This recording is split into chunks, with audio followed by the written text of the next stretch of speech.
या तो संप्रदाय है या उपासना पद्धति है, और जो सनातन धर्म है इस पर आघात होगा तो विश्व में मानवता पर संकट आएगा, क्योंकि सनातन धर्म जो है वो समानता, विश्वास और सभी धर्मों का आधार है। सनातन कुछ नहीं है, सनातन है तो जाति है, जाति ही शाश्वत है, सनातन कुछ नहीं है। सनातन कह करके मूर्ख बनाने का काम करते रहे हैं, अब नहीं बना पाएंगे। सनातन सब हैं तो सबको बराबर हिस्सा दो, क्यों छुआछूत क्यों है, ऊंच नीच क्यों है? सनातनी अगर सभी हैं और नौकरियों में एक ही कुछ ही जाति को क्यों मौका मिला है, कुछ ही जाति लोगों का संसाधनों में दबाव क्यों है? ये सनातन के नाम पर सबका वोट लेते हैं और सनातन के नाम पर बराबर का भागीदारी दे, सम्मान दे, संसाधनों में हिस्सेदारी दे, हम मानने को तैयार हैं। ये सनातन केवल वोट लेने के लिए हैं। जाति इस देश में सच्चाई है, और जाति यह है कि इस देश में 7,000 जातियों में बटा हुआ इंसानियत है, उसको ख़त्म करें ना। सनातन और जाति में कोई विपरीत कोई क्या अंतर्विरोध है? दोनों एक ही चीज़ है। ठीक है। महाराज जी, कांग्रेस नेता उदित राज कहते हैं कि सनातन कुछ नहीं है, सनातन है तो जाति है, जाति ही शाश्वत है, सनातन कुछ नहीं है। हमें बेवकूफ बना रहे हैं और सनातन के नाम पर हमारे वोट हासिल करने की कोशिश कर रहे हैं, क्या कहना है? जिस तरह से कांग्रेस पार्टी के लीडर उदित राज ने सनातन धर्म को लेकर के अपमानजनक बयान दिया है, अयोध्या समेत तपस्वी छावनी पीठाधीश्वर जगत गुरु परमहंस आचार्य, ये जो INDIA गठबंधन है, दरअसल में ये सनातन विरोधी गठबंधन है, हिंदू विरोधी गठबंधन है।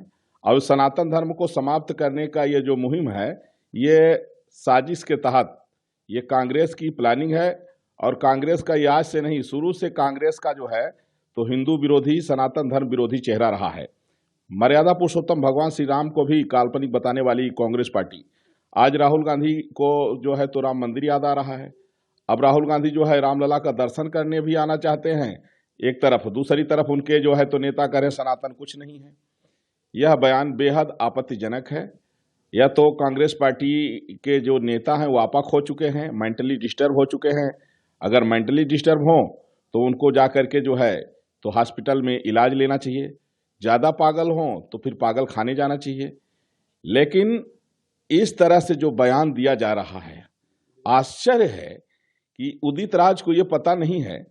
अगर वो कहे होते कि अपने बाप के लिए कहे होते कि उनका कोई बाप नहीं है तो समझ में आता, लेकिन उनके कहने से नहीं हो जाएगा। अगर वो कह देंगे कि उनका कोई बाप नहीं है तो बिना बाप का तो पैदा नहीं होंगे वो।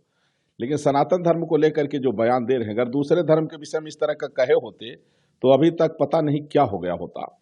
इसलिए कांग्रेस पार्टी के सहित जितने INDIA गठबंधन में जुड़े हुए लोग हैं, मैं धर्माचार्य के नाते ये मैं धर्मादेश भी जारी कर रहा हूं कि जितने सनातन धर्म को मानने वाले लोग हिंदू भाई बहन हैं, इन सनातन विरोधी INDIA इंडिया गठबंधन का इस तरह से बहिष्कार करिए, इस तरह से बहिष्कार करिए कि एक एक वोट के लिए तरस जाए, तब इनको सनातन का जो है महत्व पता चलेगा।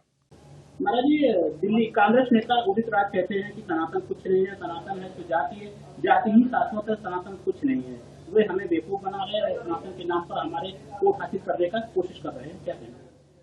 कांग्रेस पार्टी के जितने नेता हैं, इन सबकी बुद्धि भ्रष्ट हो गई है। यही कारण है कि पार्टी रसातल को चली गई, फिर भी इनको सद्बुद्धि नहीं आ रही है। इनके साथ जुड़े हुए लोग, चाहे वो स्टेलिन हो, स्वामी प्रसाद मौर्य हो, चाहे अब उदित राज हो, ये सनातन धर्म, हिंदू धर्म को किसी भी प्रकार से बदनाम करने और उनके प्रति इस प्रकार से अभद्र टिप्पणी करके अपने ही पैर में कुल्हाड़ी मारने का कार्य कर रहे हैं। मैं सरकार से इस बात के लिए निवेदन करूंगा कि सख्त से सख्त कार्रवाई बनाई जाए, की जाए, इन सब के ऊपर कानून बनाया जाए। जैसे समय समय पर ऐसे दुष्ट लोग जो हैं, जो सनातन धर्म के प्रति ऐसी बेकार की बातें करते हैं, फिजूल की बातें करते हैं, जिसका कोई मतलब नहीं होता है, जब तक कठोर कार्रवाई नहीं होगी, कानून नहीं बनेगा, तब तक सनातन धर्म के बारे में ऐसे बयान आते रहेंगे। महाराज जी, कांग्रेस नेता उदित राज कहते हैं सनातन कुछ नहीं है, सनातन है तो जाति है, जाति ही शाश्वत है, सनातन कुछ नहीं है। वे हमें बेवकूफ बना रहे हैं, सनातन के नाम पर हमारे वोट हासिल करने का प्रयास कर रहे हैं। मैं आपके इस चैनल के माध्यम से पूरे देश की जनता को यह अवगत कराना चाहता हूँ कि जो कुछ है वो सिर्फ सनातन ही है। और ऐसे लोग सस्ती लोकेशना के लिए, जैसे किसी व्यक्ति को कोई जानता न हो और किसी बड़े व्यक्ति का नाम लेकर के वो दुर्व्यवहार करने लगे तो उसको भी लोग जानने लगते हैं। इस प्रकार की सस्ती लोकेशना के लिए कांग्रेस पार्टी के पास कोई मुद्दा, कोई विकास, बिजली, पानी, देश के किसी भी विकास का कोई विषय नहीं बचा है। और ऐसे रसातल जा रही पार्टी के पास जब व्यक्ति का सब कुछ जाने लगता है तो उसकी बुद्धि भ्रष्ट हो जाती है और वह उल्टे सीधे हरकत करने लगता है। तो ऐसे लोगों के हरकत करने से सनातन धर्म पर कोई फर्क नहीं पड़ने वाला है। यद्यपि बीमारी चाहे छोटी हो चाहे बड़ी हो, उसका इलाज करना आवश्यक है। इसलिए मैं देश के प्रधानमंत्री और प्रदेश के मुख्यमंत्री से आपके इस चैनल के माध्यम से आग्रह करूंगा कि ऐसे विधर्मियों के लिए, ऐसे कलुषित मानसिकता के लोग के लिए, ऐसे जो बीमार हैं, जिनको मानसिक बीमारी है, ऐसे लोगों के लिए उचित उपचार हमारे संविधान में कानून बना करके और पारित किया जाए और ऐसे लोगों का इलाज किया जाए जिनका मन, बुद्धि, चित्त स्वस्थ हो सके और देश की जनता को सही मार्ग बता सकें। माननीय कांग्रेस नेता उदित राज कहते हैं कि सनातन कुछ नहीं है, सनातन है जाति है, जाति की शाश्वत, सनातन कुछ नहीं है। वे हमें बेवकूफ बना रहे हैं और सनातन के नाम पर हमारे वोट हासिल करने की कोशिश कर रहे हैं। क्या कहना? डीएनए जांच का विषय है उदित राज जी के, क्योंकि ये भाषा हिंदू जनमानस की नहीं हो सकती है। सनातन के प्रतिकूल टिप्पणी करने का राजनेताओं में एक चलन सा हो गया है। चाहे वो स्टालिन को ले लो आप, स्वामी प्रसाद मौर्य उत्तर प्रदेश दिन रात भूखते ही रहते हैं, कुत्ते से ज़्यादा उनकी स्थिति हो गई है। आए दिन कुछ ना कुछ वो भूखते, कुत्ता भी हिसाब से भूखता है। जो इस प्रकार के नेता हो गए देश के अंदर, इनको विचार करना चाहिए। सारी दुनिया सनातन की तरफ देख रही है। हजारों साल के मंदिर सनातन के प्रतीक हैं, इनके सर पर खड़े हैं पूरे भारत में कोने कोने में, और ये बता रहे हैं सनातन। ये सब केवल किसी तरह से चुनाव जीत जाए, इनकी तो यह स्थिति है कि राजनीतिक जमीन इनकी खत्म हो चुकी है। कांग्रेस पार्टी या अन्य पार्टियां अपने अस्तित्व को बचाने के लिए संघर्ष कर रही हैं, और वह दिन दूर नहीं है, बहुत दिन दूर नहीं है। यही जनता जिसको ये बताना चाह रहे हैं, जाति में लड़ाना चाह रहे हैं, हिंदू को आपस में तोड़ने की राजनीति कर रहे हैं, किस लिए? क्या देश में और कोई मुद्दा नहीं रह गया है? चुनाव सर पर है, क्या और देश में मुद्दे नहीं हैं? महंगाई इनको नहीं दिखती है? बेरोजगारी पर क्या ये बात नहीं कर सकते हैं? क्या विकास पर ये बात नहीं कर सकते हैं? लेकिन नहीं, क्योंकि इस पर इनको वोट नहीं मिलेगा। क्योंकि यह सब करके मोदी जी ने पूरे देश को बता दिया है कि आज तुम विकास की बात करने के लायक नहीं रह गए हो, आज तुम बेरोजगारी, महंगाई पर बात करने की स्थिति में नहीं हो, क्योंकि स्वार्थपरक राजनीति करते करते तुमने अपने अस्तित्व को खत्म कर लिया है। तब इनके पास बचा क्या है? सनातन पर बात करना, सनातन पर उंगली उठाना। उससे होगा क्या? कुछ लोगों को मौका मिल जाएगा, आपस में विद्वेष की भावना जगेगी, जाति में बांट करके केवल अपना स्वार्थ सिद्ध करना चाहते हैं। क्योंकि चुनाव सामने है, वोट इनका कहीं है वह नहीं, भीड़ पैसा दे करके इकट्ठा कर रहे हैं प्रचार में, सभाओं में। ये अपने अस्तित्व की लड़ाई लड़ रहे हैं।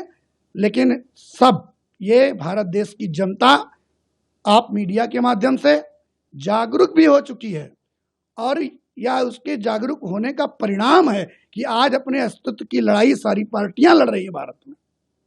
मैं मनीष दास, अयोध्या पत्थर मंदिर से, आप सबका बहुत बहुत धन्यवाद। आश्चर्यजनक बात है, एक एक से विद्वान पैदा हो रहे हैं। हर दिन कुछ न कुछ ऐसा बयान देते हैं जिनको संस्कृति के बारे में पता ही नहीं है, सनातन जिन्होंने समझा ही नहीं, तो उनके बारे में क्या टिप्पणी करनी है? योगी जी ने कहा, और बहुत अच्छा कहा, यदि दुनिया में कोई धर्म है तो एक ही धर्म है, और वो सनातन धर्म है। उसके बाद पंथ हैं, पद्धतियां हैं, तमाम हैं, उसके तहत हैं। क्योंकि हमने माता भूमि पुत्रों पृथ्व्या का है, पूरी धरती को हमारी संस्कृति ने माँ बोला है, और उस धरती के हम पुत्र पुत्रियां हैं। और उसके बाद हमने वसुधैव कुटुंबकम की बात की है। ये हमारा सनातन धर्म है और सर्वे भवन्तु सुखिनः की कल्पना की है। इसमें सब कुछ समाहित हो जाता है। मैं अनुरोध करूंगा कि रोज नए नए जो है बयान दे करके लोग अपनी छिछल इधर करते हैं। कृपया कम से कम भारत की राजनीति में ऐसा मत करो जो विश्व में गुरु रहा है भारत, उसकी आत्मा को समझो और तब जाकर के राजनीतिक बयान दो। यूनान रोम मिस्र मिट गए जहाँ से, कुछ बात है कि हस्ती मिटती नहीं हमारी। ये इकबाल एक कवि थे, उन्होंने कहा है। ऐसे ही सनातन धर्म के बारे में जो अनर्गल टीका टिप्पणियां कर रहे हैं उनको शायद जानकारी नहीं है। सनातन अनादि से है और अनादि काल तक रहेगा। सनातन को कोई संसार में ऐसा नहीं जो मिटा सके, और जिन लोगों ने मिटाने की कोशिश की वो खुद मिट गए। हम उसका उदाहरण आपको बताते हैं कि राम सेतु पर कांग्रेस सरकार ने सुप्रीम कोर्ट में हलफनामा दिया कि राम नाम का कोई अस्तित्व ही नहीं है, और 14 के उसके बाद आपने देखा होगा कि 10 साल हो गए कांग्रेस सत्ता में आने के लिए तड़प रही है। इसलिए सनातन पर टिप्पणी करने से बचे। कोई भी राजनीतिक दल, राजनीतिक पार्टियों को इस प्रकार की टीका टिप्पणी नहीं करनी चाहिए। इस देश में सनातन धर्मावलंबियों की ही नहीं अपितु अन्य धर्मावलंबी भी सनातन धर्म का सम्मान करते हैं, और वो सम्मान सब राजनीतिक पार्टियों को अक्षुण्ण रखना चाहिए। तो अगर कोई कांग्रेस के नेता है उदित राज, वो कह रहे हैं कि कांग्रेस हो चाहे कम्युनिस्ट हो चाहे समाजवादी हो, कोई भी हो, वो सनातन पर टिप्पणी करने से पहले उनको अध्ययन करना चाहिए। इस देश में संतों के द्वारा जो दी गई व्यवस्था वो चलती आ रही है। धर्म का स्थान ऊंचा रहा है और राजनीतिक राजा का स्थान उससे नीचा रहा है। और संतों का और आशीर्वाद और उनका मार्गदर्शन से ही सत्ताएं चलाई गई है। इसलिए ये मत भूले, इस देश में सनातन के संबंध में जो इस प्रकार की विदेशी फंडिंग इनको हो रही है, इसलिए सब इस प्रकार की टीका टिप्पणियां कर रहे हैं। सर, योगी आदित्यनाथ का कल एक बयान आया कि सनातन ही धर्म है, बस बाकी जो सारे जो हैं वो सारे सब संप्रदाय हैं। बिल्कुल योगी आदित्यनाथ जी जो उत्तर प्रदेश के मुख्यमंत्री हैं, उनका बयान बिल्कुल सत्य है। धर्म तो सिर्फ सनातन धर्म ही है और ये सब जानता। विकिपीडिया में आप जाएंगे, जो अंग्रेजी के डिक्शनरी हैं उसमें भी आप देखेंगे तो रिलीजन जो धर्म है, तो धर्म में सनातन को ही वो किया गया। तो सनातन धर्म ही सनातन धर्म है। बाकी और जो मजहब और संप्रदाय उसको कहते हैं जो व्यक्ति द्वारा स्थापित है। सनातन धर्म को किसी ने स्थापना नहीं किया। हमारे यहाँ भगवान राम आते हैं धर्म की स्थापना के लिए, हमारे यहाँ कृष्ण आते हैं असुरों के संहार के लिए। तो अवतार आते हैं और सनातन धर्म में आते हैं। तो इसलिए जो लोग इस बात को सनातन धर्म की मिटाने की बात करते हैं वो कहीं ना कहीं खुद मिटने वाले प्राणी हैं, क्योंकि सनातन धर्म पे कितने मिटाने वाले आए, सब मिट गए। क्योंकि सनातन शाश्वत है। सनातन एक मानवतावादी एक दृष्टिकोण है जो जीवन की प्रेरणा देता है, चाहे कहीं भी रहे दुनिया के कोने में। कांग्रेस के उदित राज कह रहे हैं कि कुछ नहीं है, सनातन है तो जाति है, जाति है तो शाश्वत है, सनातन तो बस मोदी योगी के जिक्र कर रहे हैं, बस वोट बैंक की राजनीति। देखिए, उदित राज निश्चित रूप से एक नकारात्मक सोच रख रहे हैं हिंदू सनातनियों के प्रति। इसके पहले तो जय श्री राम बोल करके और बीजेपी में आए थे, तो भगवान का नाम लिया, सनातन धर्म के जय जयकार किए तो सांसद बन गए। जब फिर उनकी दृष्टि गलत हुई तो फिर हट गए। तो जो राम का नाम लेगा वही ठहरेगा, जो सनातन को मानेगा ठहरेगा, नहीं तो निश्चित रूप से उनकी सोच को अपनी करेक्शन करना होगा। और नाम ही उनका उदित राज जो है, अपने आप में उदित तो हिंदू नाम है, और नाम हमें लगता है चेंज कर लेना चाहिए, आपको इतनी परेशानी है तो। और कांग्रेस की दृष्टिकोण है, एक्चुअल उदित राज जी की गलती नहीं है। वो कांग्रेस में जब से गए हैं उनकी मति भ्रम की स्थिति में है, कन्फ्यूज है, तो कोई बात नहीं। लेकिन सनातन तो कितने आएंगे उदित राज और चले जाएंगे, और स्टालिन या स्वामी प्रसाद मौर्य जैसे लोग, उदित राज जैसे लोग करते रहे तो इससे कोई अंतर नहीं पड़ता। लेकिन सनातन शाश्वत था, है और रहेगा।